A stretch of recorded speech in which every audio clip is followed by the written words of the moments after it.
وہم آدھا مرض ہے، اطمینان آدھی دوا ہے، اور صبر شفا کی پہلی سیڑھی ہے۔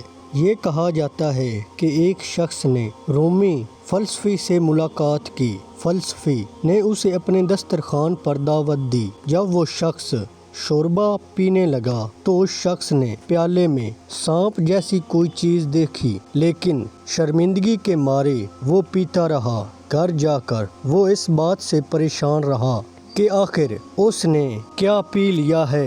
واقع رات کو اس کے پیٹ میں شدید درد شروع ہو گیا جس نے اس کی نیند اڑا دی۔ صبح ہوتے ہی وہ فلسفی کے پاس دوا کی تلاش میں پہنچا، مگر جب فلسفی نے اسے بتایا کہ شوربے میں کوئی سانپ نہیں تھا بلکہ وہ تو چھت پر بنی تصویر کا عکس تھا، اور یہ بات ثابت کرنے کے لیے اس نے دوبارہ شوربہ نکالا تو اس میں بھی فوراً سانپ کا عکس نظر آیا۔ وہ حیران رہ گیا۔ یہ حقیقت جان کر اس کے پیٹ کا درد فوراً غائب ہو گیا، یعنی سانپ صرف اس کے ذہن میں موجود تھا۔